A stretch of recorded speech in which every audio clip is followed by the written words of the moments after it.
കെംഫോടെക്കിലേക്ക് സ്വാഗതം. ഇന്ന് നമ്മൾ ഇവിടെ ഡിസ്കസ് ചെയ്യാൻ പോകുന്നത് 12th സ്റ്റാൻഡേർഡിലെ കെമിസ്ട്രി ടെക്സ്റ്റ് ബുക്കിലെ ഒരു ഇമ്പോർട്ടൻ്റ് ആയിട്ടുള്ള ചാപ്റ്റർ ആണ്, അതായത് ഐസൊലേഷൻ ഓഫ് എലമെന്റ്സ്. അപ്പോൾ നമുക്ക് നേരെ ക്ലാസ്സിലേക്ക് പോലെ. നമുക്കറിയാം നമ്മുടെ എർത്ത് ക്രസ്റ്റിൽ ഒരുപാട് എലമെന്റ്സ് ഉണ്ട് അല്ലേ? അതെ. പക്ഷേ അതിൽ പല എലമെന്റ്സും നാച്ചുറൽ ഫോമിലാണ് ഉണ്ടാവുക. അതായത് അതിൻ്റെ ശുദ്ധമായ രൂപത്തിലാണ് ഉണ്ടാവുക. ലൈക്ക് ഗോൾഡ്, പ്ലാറ്റിനം, കാർബൺ ഒക്കെ അതിൻ്റെ നാച്ചുറൽ ശുദ്ധമായ രീതിയിലാണ് എർത്ത് ക്രസ്റ്റിൽ നിലനിൽക്കുക അല്ലേ? അതെ. പക്ഷേ ചില എലമെന്റ്സ് ഉണ്ട്, അതായത് നമ്മൾ വീട്ടിൽ ഉപയോഗിക്കുന്ന കുറേ മെറ്റൽസ് ഉണ്ട്. അതായത് അലുമിനിയം, അതുപോലെ തന്നെ അയേൺ, പിന്നെ കോപ്പർ, സിങ്ക് തുടങ്ങിയവയൊക്കെ അവരുടെ ഫ്രീ സ്റ്റേറ്റിനേക്കാളും അവർ കമ്പൈൻഡ് സ്റ്റേറ്റിലാണ് കൂടുതലായിട്ട് കാണപ്പെടുന്നത് നമ്മളുടെ എർത്ത് ക്രസ്റ്റിൽ. ഓക്കെ.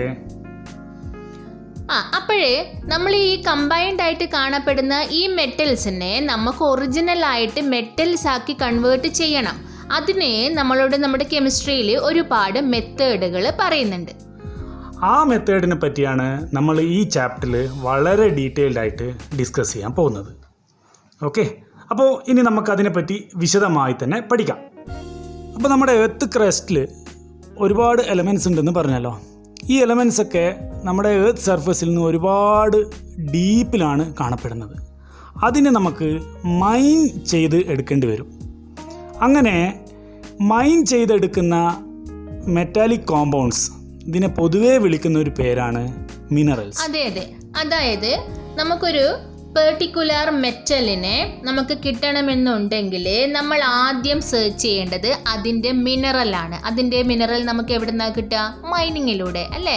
നമ്മൾ കുഴിച്ചെടുക്കപ്പെടുന്ന ധാതുക്കളാണ് ആ മെറ്റലിൻ്റെ മിനറൽ എന്ന് പറയുന്നത്. പക്ഷേ എന്നിരുന്നു കഴിഞ്ഞാലും ആ മിനറലിൽ അല്ലെങ്കിൽ ആ ധാതുവിൽ എന്തുണ്ട്? മെറ്റൽ ഉണ്ടാകാം. പക്ഷേ കുറച്ച് ഭാഗങ്ങൾ മാത്രമേ നമുക്ക് ആ മെറ്റലിൻ്റെ സോഴ്സ് ആയിട്ട് കാണപ്പെടുള്ളൂ. ആ ധാതു മൊത്തമായിട്ട് ആ മെറ്റലിൻ്റെ സോഴ്സ് ആയിട്ട് കാണപ്പെടുന്നില്ല. അങ്ങനെ എർത്ത് ക്രസ്റ്റിൽ നിന്ന് നമ്മൾ മൈൻ ചെയ്തെടുക്കുന്ന മിനറൽസിൻ്റെ കൂടെ അതിൽ വേണ്ടാത്ത ഇമ്പ്യൂരിറ്റീസ് ഉണ്ടാവും അല്ലേ? ഒരുപാട് ഡസ്റ്റ് ഉണ്ടാവും, സാൻഡ് പാർട്ടിക്കിൾസ് ഉണ്ടാവും, മറ്റ് മെറ്റാലിക് കോമ്പൗണ്ട്സിൻ്റെ കണ്ടൻറ് ഉണ്ടാവും. അവയൊക്കെ പൊതുവേ വിളിക്കുന്നൊരു പേരാണ് ഗാങ്. നമുക്ക് കിട്ടുന്ന ആവശ്യമുള്ള ഈ മെറ്റലിനെ നമ്മൾ എക്സ്ട്രാക്ട് ചെയ്യുന്നത് അല്ലെങ്കിൽ വേർതിരിക്കുന്നത് അവരുടെ ഓറിൽ നിന്നാണ്. അതായത് ഇപ്പം അലുമിനിയത്തിൻ്റെ ഒരു ഓറാണ് ബോക്സൈറ്റ്, അതുപോലെ തന്നെ അയേണിൻ്റെ ഓറാണ് ഹാമറ്റൈറ്റ്. അപ്പോൾ നമുക്കൊരു ഇമ്പോർട്ടൻ്റ് ആയിട്ടുള്ള കാര്യം എന്ന് വെച്ചാൽ എല്ലാ ഓറും മിനറലാണ്. പക്ഷേ എല്ലാ മിനറലും ഓറല്ല. എല്ലാ ഓറും മിനറലാണ്, പക്ഷേ എല്ലാ മിനറലും ഓർ അല്ല. ഓക്കെ. അപ്പോൾ ഇനി നമുക്ക് ഓർ എന്താണ് എന്നതിൻ്റെ ഡെഫിനിഷനെ പറ്റി പഠിക്കാം അല്ലേ? അതെ. എന്താണ് ഒരു ഓർ എന്ന് പറഞ്ഞാൽ? The mineral from which the metal economically and commercially extracted. നമ്മൾ എന്തിനാണ് ഈ മെറ്റൽ എക്സ്ട്രാക്ട് ചെയ്യുന്നത്? ഒരു എക്കണോമിക്, നമുക്കൊരു അതിലേക്ക് കൂടി നമുക്ക് എന്ത് കിട്ടും? പൈസ കിട്ടും അല്ലേ? അപ്പം the mineral from which the metal economically and commercially extracted is the ore. അതായത് ഒരു മെറ്റലിന് ഒരുപാട് മിനറൽസ് അവൈലബിൾ ആയിട്ടുണ്ടാവും. പക്ഷേ ആ മിനറൽസിന് എല്ലാത്തിൽ നിന്നും നമുക്ക് എക്കണോമിക്കലി ആൻഡ് കൊമേഴ്ഷ്യലി ഒരു മെറ്റലിനെ എക്സ്ട്രാക്ട് ചെയ്തെടുക്കാൻ പറ്റില്ല. അങ്ങനെ ഏത് മിനറലിൽ നിന്നാണോ ഒരു മെറ്റലിനെ എക്കണോമിക്കലിയും കൊമേഴ്ഷ്യലി ആയിട്ട് എക്സ്ട്രാക്ട് ചെയ്തെടുക്കാൻ പറ്റുന്ന അങ്ങനെയുള്ള മിനറൽസിനെ വിളിക്കുന്ന പേരാണ് ഓർ. ശരിയല്ലേ? അപ്പോൾ ഈ ഗ്യാങ് എന്നുള്ള വാക്ക് നിങ്ങൾ കേട്ടിട്ടുണ്ടല്ലേ? അപ്പോൾ ഗ്യാങ് എന്ന് പറഞ്ഞാൽ നമ്മൾ പറയും, നമ്മുടെ നാട്ടിൻപുറത്തൊക്കെ പറയാം, ഒരു ഗ്യാങ് വരുന്നുണ്ട് എന്ന് പറയും. ഈ ഗ്യാങ് വരുന്നുണ്ട് എന്ന് പറയുന്നത് ഇത് എവിടുന്ന് കിട്ടിയെന്നറിയോ? ഈ ഒരു വേർഡിൻ്റെ അകത്ത് കിട്ടിയതാണ്. അപ്പോൾ ഗ്യാങ് എന്നുള്ള വാക്കിൻ്റെ പച്ച മലയാളത്തിൽ അതിൻ്റെ അർത്ഥം കച്ചറകൾ എന്നാണ്. അപ്പോൾ നമ്മുടെ നാട്ടിൽ ഒരു ഗ്യാങ് വരുന്നുണ്ട് എന്ന് പറഞ്ഞാൽ അവർ ഉദ്ദേശിക്കുന്നത് എന്താണെന്ന് മനസ്സിലായില്ലേ? അതേ അർത്ഥം തന്നെയാണ്.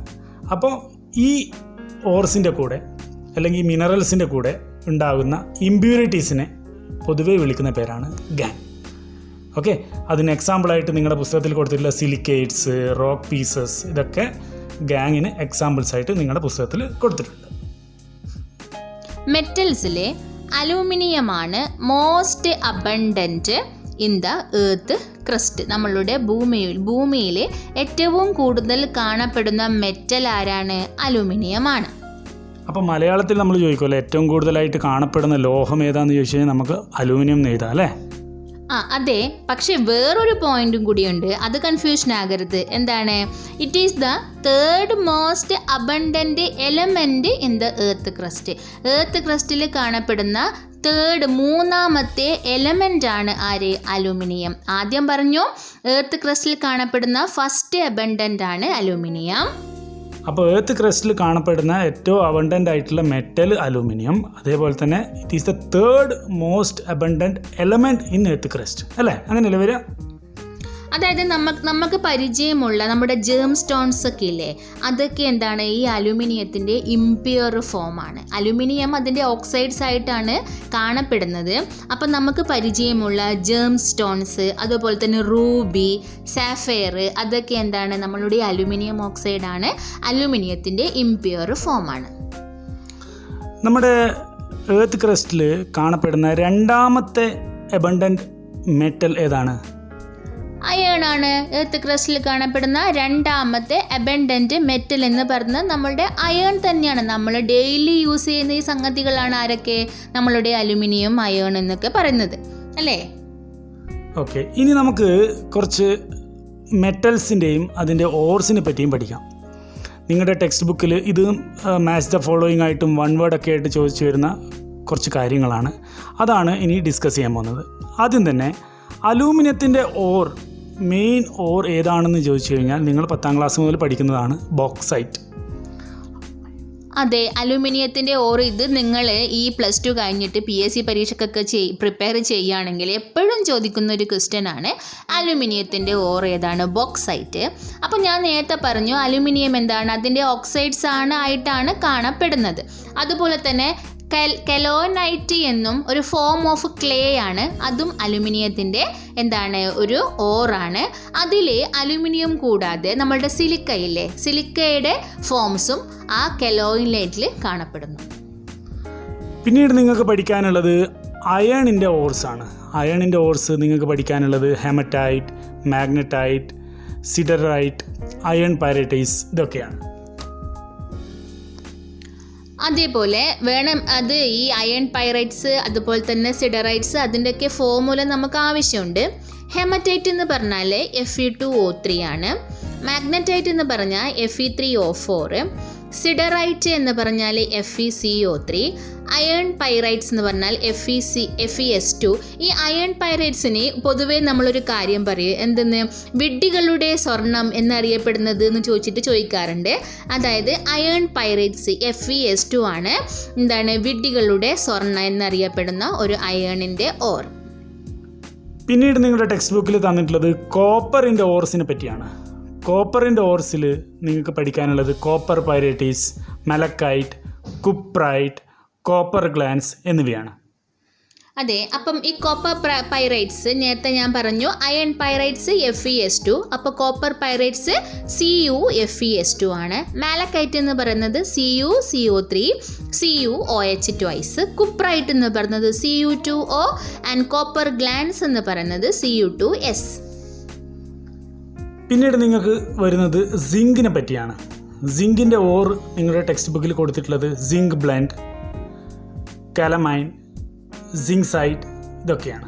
അതെ, നമുക്ക് ഈ സിങ്കിൻ്റെ നമ്മൾ ഡെയിലി യൂസ് ചെയ്യുന്നൊരു സംഭവമാണ് കലാമിൻ. നമ്മളുടെ കലാമിൻ ലോഷനൊക്കെ ഇല്ലേ, നമ്മൾ മുഖത്ത് നമ്മൾ അപ്ലൈ ചെയ്യുന്ന ക്രീമില്ലേ, അത് കലാമിൻ, അതൊരു സിങ്കിൻ്റെ ഓറാണ്. സിങ്ക് കാർബണേറ്റ് ആണ്. കലാമിൻ എന്ന് പറഞ്ഞാൽ സിങ്ക് കാർബണേറ്റ് ആണ്. അതുപോലെ തന്നെ സിങ്ക് ബ്ലെൻഡ് എന്താണ്? സിങ്ക് സൾഫൈഡ് ആണ്. പിന്നെ സിൻസൈറ്റ് എന്ന് പറയുന്നത് സിങ്ക് ഓക്സൈഡ് ആണ്. അപ്പം നമ്മൾ മെറ്റൽസിൻ്റെ മിനറൽസിനെ പറ്റി പഠിച്ചു, അതിൻ്റെ ഇമ്പോർട്ടൻ്റ് ഓർസിനെ പറ്റി പഠിച്ചു. ഇനി നമ്മൾ കോർ ടോപ്പിക്കിലേക്ക് കിടക്കുകയാണ്, അതായത് മെറ്റലർജി. മെറ്റലർജി എന്ന് പറഞ്ഞാൽ it is the process of extraction of metal from its ores. അതായത് നമ്മൾ മെറ്റലിനെ നമ്മൾ എന്ത് ചെയ്യുന്നു, ശുദ്ധീകരിച്ചെടുക്കുന്ന ഏതിൽ നിന്ന്, അതിൻ്റേതായിട്ടുള്ള ഓസിൽ നിന്ന് എക്സ്ട്രാക്റ്റ് ചെയ്യുന്നതിന് പറയുന്ന പേരാണ് മെറ്റലർജി. അപ്പം ഇതിന് കുറച്ച് മെത്തേഡുകൾ നമ്മൾ ഉപയോഗിക്കാറുണ്ട്. അതിൽ ആദ്യത്തെ മെത്തേഡ് എന്ന് പറയുന്നത് ഇതിൻ്റെ കോൺസെൻട്രേഷൻ ഓഫ് ദ ഓർ എന്ന് പറയും. കോൺസെൻട്രേഷൻ എന്ന് പറഞ്ഞു കഴിഞ്ഞാൽ നമുക്കറിയാം നമ്മുടെ ഓർ പാർട്ടിക്കിളിൽ ഒരുപാട് ഇമ്പ്യൂരിറ്റീസ് ഒക്കെ ഉണ്ടാവും. ഡസ്റ്റ് ഉണ്ടാവും, അതുപോലെ അൺവാണ്ടഡ് വേസ്റ്റുകൾ ഉണ്ടാവും, സാൻഡ് പാർട്ടിക്കിൾസ് ഉണ്ടാവും. ഇതൊക്കെ മാറ്റിയിട്ട് നമ്മുടെ ഓറിൻ്റെ പരമാവധി ശുദ്ധീകരിക്കുന്ന രീതിയിൽ ഓറിനെ വേർതിരിച്ചെടുക്കുന്ന പ്രക്രിയയാണ് അതിൻ്റെ കോൺസെൻട്രേഷൻ ഓഫ് ദ ഓർ എന്ന് പറയാം. രണ്ടാമത്തെ സ്റ്റെപ്പ് എന്ന് പറയുന്നത് production of the metal from the concentrated or. അതായത് കോൺസെൻട്രേറ്റഡ് ഓറിൻ്റെ അകത്ത്, കോൺസെൻട്രേറ്റഡ് ഓർ എന്ന് പറഞ്ഞാൽ മിക്കവാറും മെറ്റൽസിൻ്റെ ഓക്സൈഡ്സോ കാർബണേറ്റ്സോ ഒക്കെ ആയിരിക്കും. ഈ ഓക്സൈഡ്സിൻ്റെ അകത്തുനിന്നും കാർബണേറ്റ്സിൻ്റെ അകത്തു നിന്നൊക്കെ മെറ്റലിനെ വേർതിരിച്ചെടുക്കുന്ന പ്രക്രിയയാണ് രണ്ടാമത്തെ സ്റ്റെപ്പ്. ഇനി ഒരു മൂന്നാമത്തെ ഒരു സ്റ്റെപ്പ് കൂടിയുണ്ട്, അതിൻ്റെ പേരാണ് റിഫൈനിങ്. റിഫൈനിങ് എന്ന് പറയുമ്പോൾ നമ്മൾ കോൺസെൻട്രേറ്റഡ് ഓറിൽ നിന്ന് വേർതിരിച്ചെടുക്കുന്ന മെറ്റൽസിൻ്റെ അകത്ത് പിന്നെയും ചില ട്രേസസ് ആയിട്ടുള്ള ഇമ്പ്യൂരിറ്റീസിന് ചെറിയ ട്രേസസ്, ചെറിയ ക്വാണ്ടിറ്റിയുള്ള ഇമ്പ്യൂരിറ്റീസ് പിന്നീടും ഉണ്ടാവും. ആ ഇമ്പ്യൂരിറ്റീസിനെയും കൂടി മാറ്റിയെടുക്കുന്ന പ്രക്രിയയാണ് റിഫൈനിങ് എന്ന് പറയാം. അപ്പോൾ മെറ്റലർജിക് പ്രോസസ്സ് ഈസ് ഓഫ് 3 ടൈപ്സ്, അല്ലെങ്കിൽ മെറ്റലർജിക് പ്രോസസ്സിന് 3 സ്റ്റെപ്പുകളാണുള്ളത് നമ്മൾ പറയും. First one concentration of the or, second one production of the metal from the concentrated or, and third one is refining. അപ്പോൾ നമുക്കറിയാം നമ്മൾ മൈൻ ചെയ്തെടുക്കുന്ന ഓർ പാർട്ടിക്കിൾസ് സാധാരണഗതിയിൽ അത് വലിയ ലംസ് ആയിട്ടാണ് ഉണ്ടാവുക, വലിയ പാറക്കെട്ടുകൾ പോലെ വലിയ പീസുകളായിട്ടാണ് ഉണ്ടാവുക. അങ്ങനെ വലിയ പാറക്കെട്ടുകൾ പോലെയുള്ള ഷേപ്പിലുള്ള നമ്മുടെ ഓർ പാർട്ടിക്കിൾസിനെ പൗഡർ ചെയ്യാം, അല്ലെ ക്രഷ് ചെയ്തിട്ട്. നമ്മൾ കണ്ടിട്ടില്ലേ ക്രഷറിൽ നമ്മുടെ മെറ്റലൊക്കെ ഉണ്ടാക്കുന്ന കണ്ടിട്ടില്ലേ, അതേപോലെ ഈ വലിയ സൈസിലുള്ള പാർട്ടിക്കിൾസിനെ ക്രഷ് ചെയ്ത് അതിനെ പൗഡർ രൂപത്തിലാക്കുക എന്നതാണ് കോൺസെൻട്രേഷൻ ഓഫ് ദ ഓർ എന്ന പ്രോസസ്സിന് മുമ്പായിട്ട് ചെയ്യുന്ന ഒരു പ്രക്രിയ. അതിനുശേഷം നേരെ ഇതിൻ്റെ കോൺസെൻട്രേഷനിലേക്ക് പോകും.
അപ്പോൾ ഈ കോൺസെൻട്രേഷൻ ഓഫ് ഓസ് എന്ന് പറഞ്ഞാൽ removal of the unwanted materials, അതായത് നമ്മളുടെ ഓസിൽ സാൻഡ്, ക്ലേസ് തുടങ്ങിയ പദാർത്ഥങ്ങളുണ്ടാവും. അതിനെയൊക്കെ റിമൂവ് ചെയ്യുന്നതിന് പറയുന്ന പേരാണ് കോൺസെൻട്രേഷൻ ഓഫ് ദ ഓർ, അല്ലെങ്കിൽ ഇതിന് ഡ്രസ്സിങ് എന്നോ ബെനിഫിക്കേഷൻ എന്നോ കൂടി പറയാറുണ്ട്. ഡ്രസ്സിങ് എന്ന് പറയുമ്പോൾ സാധാരണഗതിയിൽ നമുക്കൊരു സംശയം ഉണ്ടാവും. ഡ്രസ്സിങ് എന്ന് പറയുമ്പോൾ നമ്മൾ ഡ്രസ്സ് ധരിക്കുന്നതിനാണല്ലേ ഡ്രസ്സിങ് എന്ന് പറയുക.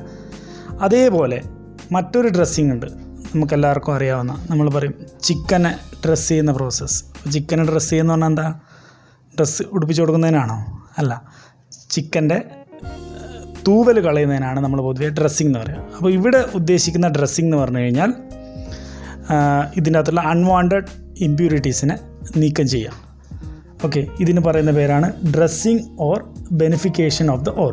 ഈ കോൺസെൻട്രേഷൻ ഓഫ് ഓസിൽ തന്നെ കുറേയധികം സ്റ്റെപ്പുകളുണ്ട്. അതായത് ഇതിന് ഏത് മെത്തേഡാണ് നമ്മൾ അപ്ലൈ ചെയ്യുന്നത്, അത് സെലക്ട് ചെയ്യുന്നത് ഈ ഓസിൻ്റെ നമ്മൾ സെലക്ട് ചെയ്യുന്ന ഓസിൻ്റെ ഫിസിക്കൽ പ്രോപ്പർട്ടി അനുസരിച്ചാണ്.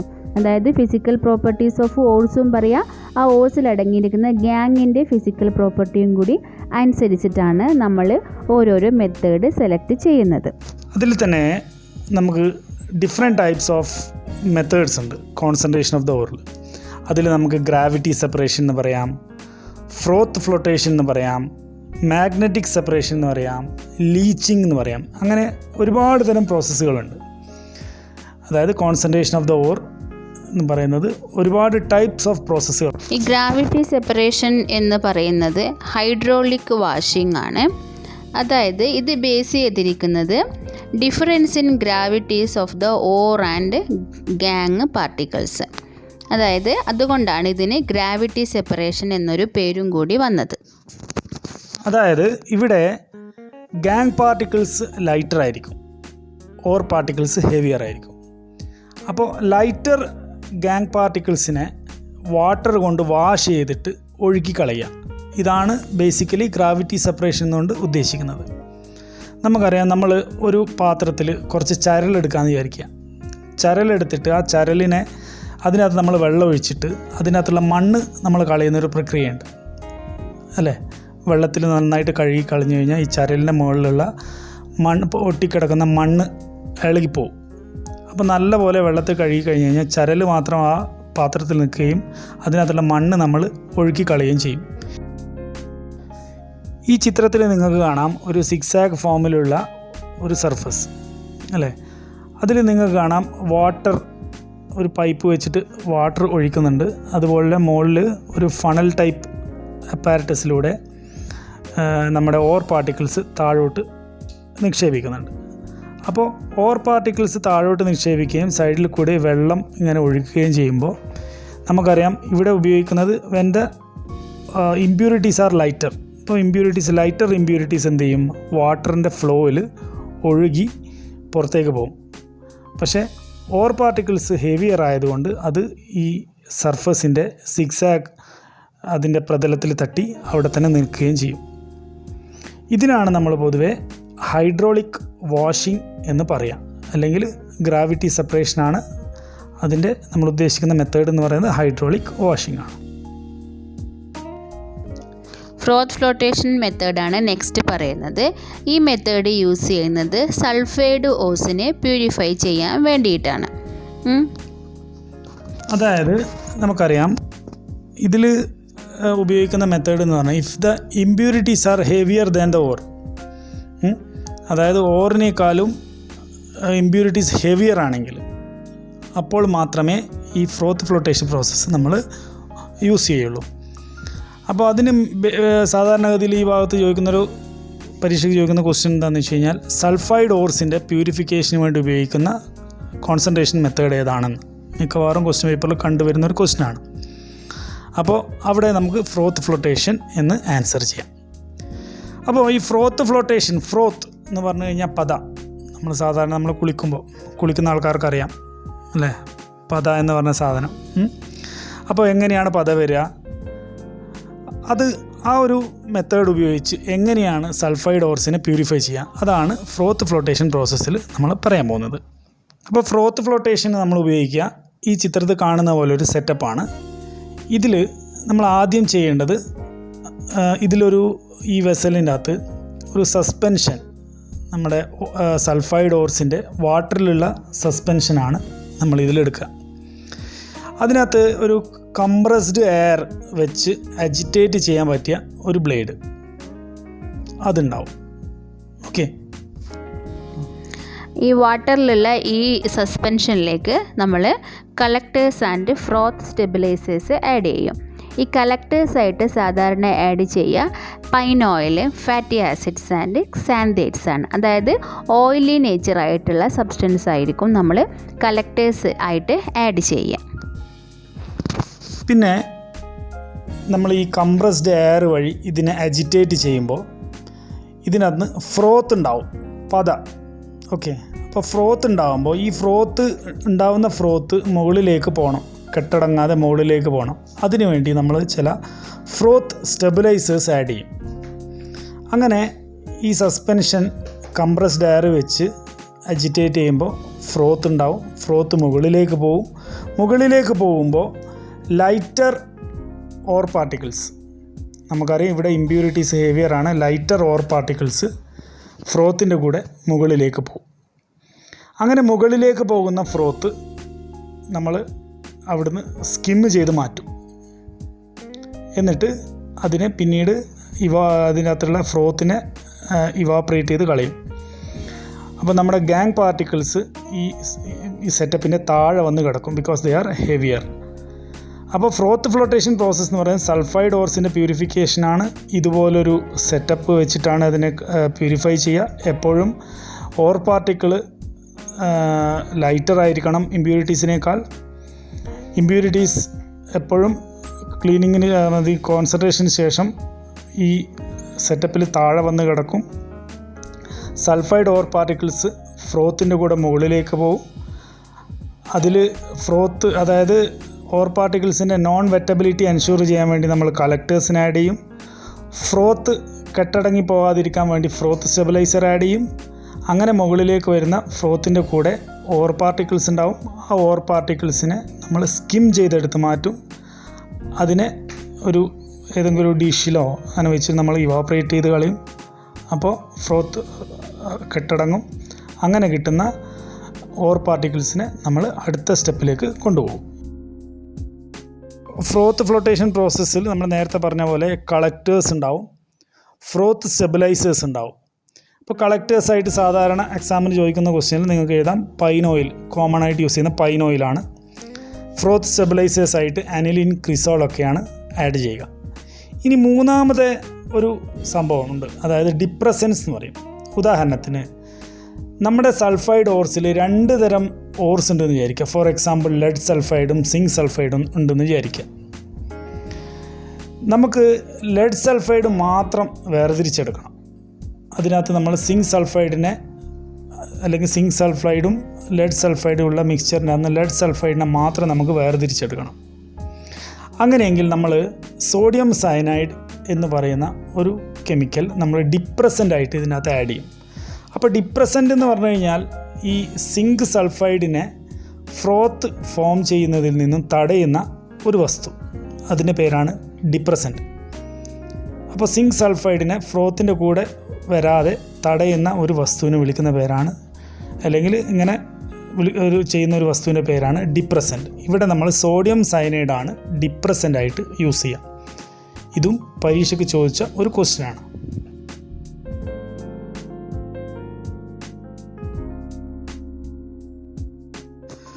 അടുത്തത് മാഗ്നറ്റിക് സെപ്പറേഷനാണ്. മാഗ്നറ്റിക് സെപ്പറേഷൻ എപ്പോഴാണ് നമ്മൾ യൂസ് ചെയ്യുക? ഒന്നുകിൽ നമ്മുടെ ഗാങ് പാർട്ടിക്കിൾ മാഗ്നറ്റിക് ആയിരിക്കണം, അല്ലെങ്കിൽ ഓർ പാർട്ടിക്കിൾ മാഗ്നറ്റിക് ആയിരിക്കണം. ഈ സെറ്റപ്പിൽ നിങ്ങൾക്ക് കാണാം, ഇതിൽ 2 കണ്ണ് പോലെ സാധനം കണ്ടല്ലോ. ഇതെന്താണെന്ന് വെച്ച് കഴിഞ്ഞാൽ 2 ടയേഴ്സാണ്, അല്ലെങ്കിൽ മാഗ്നറ്റിക് റോളർ. അതിലൊന്ന് മാഗ്നറ്റിക് റോളറാണ്, ഒന്ന് നോൺ മാഗ്നറ്റിക് റോളറാണ്. ഇപ്പോൾ 2 റോളർ, ആ റോളറിൻ്റെ മുകളിലൂടെ ഒരു ബെൽറ്റ് കടന്നു പോകുന്നുണ്ട്. അപ്പോൾ ക്ലോക്ക് വൈസ് ഡയറക്ഷനിൽ ഈ മാഗ്നറ്റിക് റോളർ കറങ്ങുമ്പോൾ അതിൻ്റെ മുകളിലുള്ള കൺവെയർ ബെൽറ്റ് അതിന് അനുസൃതമായി കറങ്ങിക്കൊണ്ടിരിക്കും, അല്ലേ? ഇനി ഈ ചിത്രത്തിൽ നിങ്ങൾക്ക് കാണാം finely ground or. Finely ground or എന്ന് പറഞ്ഞാൽ ഫൈനായിട്ട് ഗ്രൈൻഡ് ചെയ്ത ഓർ ഈ കൺവെയർ ബെൽറ്റിലേക്ക് പതിയെ നമ്മൾ നിക്ഷേപിച്ചുകൊണ്ടിരിക്കുമ്പോൾ ആസ് മാഗ്നറ്റിക് റോളർ റൊട്ടേറ്റ് ചെയ്യുമ്പോൾ കൺവെയർ ബെൽറ്റ് വഴി നമ്മുടെ ഓർ പാർട്ടിക്കിൾസ് കൂടി ഇങ്ങനെ നീങ്ങി ഇതിൻ്റെ താഴെ 2 കണ്ടെയ്നേഴ്സ് കാണാം. ഒന്ന് മാഗ്നറ്റിക് റോളറിൻ്റെ അടുത്തുള്ള ഒരു കണ്ടെയ്നർ, ഒന്ന് മാഗ്നറ്റിക് റോളറിൻ്റെ കുറച്ച് ദൂരെയുള്ളത്. ഇതിൽ മാഗ്നറ്റിക് മെറ്റീരിയൽ നമ്മുടെ മാഗ്നറ്റിക് ആയിട്ടുള്ള ഗാങ് അല്ലെങ്കിൽ ഓർ രണ്ടിലേതെങ്കിലും ഒന്ന് ഏതാണോ മാഗ്നറ്റിക്, അത് മാഗ്നറ്റിക് റോളറിൽ കുറച്ചുകൂടി അട്രാക്റ്റഡായി, അതായത് മാഗ്നറ്റിക് റോളറിൻ്റെ തൊട്ടടുത്തുള്ള കണ്ടെയ്നറിൽ വന്ന് വീഴും. നോൺ മാഗ്നറ്റിക് ആയിട്ടുള്ള ഗാങ് അല്ലെങ്കിൽ ഓർ എന്ത് ചെയ്യും? ഈ കൺവെയർ ബെൽറ്റ് മാഗ്നറ്റിക് റോളറിൽ നിന്ന് മാറുമ്പോൾ തന്നെ തെറിച്ച് കുറച്ച് ദൂരയിലേക്ക് വീഴും. അങ്ങനെ നോൺ മാഗ്നറ്റിക് പാർട്ടിക്കിൾസിനെയും മാഗ്നറ്റിക് പാർട്ടിക്കിൾസിനെയും നമുക്ക് വേർതിരിച്ചെടുക്കാം. ആ മെത്തേഡിനെ വിളിക്കുന്ന പേരാണ് മാഗ്നറ്റിക് സെപ്പറേഷൻ. അപ്പോൾ പ്രത്യേകം ശ്രദ്ധിക്കുക, മാഗ്നറ്റിക് സെപ്പറേഷൻ എന്ന് പറയുമ്പോൾ ഒന്നിക്കെ ഗ്യാങ് പാർട്ടിക്കിൾ മാഗ്നറ്റിക് ആയിരിക്കണം, അല്ലെങ്കിൽ ഓർ പാർട്ടിക്കിൾ മാഗ്നറ്റിക് ആയിരിക്കണം. ഇതുപോലുള്ള സെറ്റപ്പ്, ഒരു മാഗ്നറ്റിക് റോളർ, ഒരു നോർമൽ റോളർ, അതിന് മുകളിലൂടെ ഒരു conveyor belt, finally ground ore കടത്തിവിടുന്നു. മാഗ്നറ്റിക് ആയിട്ടുള്ള വസ്തു നമ്മുടെ മാഗ്നറ്റിക് റോളറിൻ്റെ തൊട്ടടുത്ത് വെച്ച കണ്ടെയ്നറിൽ വന്ന് വീഴുകയും നോൺ മാഗ്നറ്റിക് ആയിട്ടുള്ള വസ്തുക്കൾ ദൂരെ വെച്ചിട്ടുള്ള ഒരു കണ്ടെയ്നറിൽ വന്ന് വീഴുകയും ചെയ്യും. അങ്ങനെ ഗ്യാങ്ങിനെയും ഓറിനെയും വേർതിരിച്ചെടുക്കാവുന്ന ഒരു പ്രക്രിയ. ഇതിന് പറയുന്ന പേരാണ് മാഗ്നറ്റിക് സെപ്പറേഷൻ. 4ാമത്തെ മെത്തേഡ് എന്ന് പറയുന്നത് ലീച്ചിങ് ആണ്.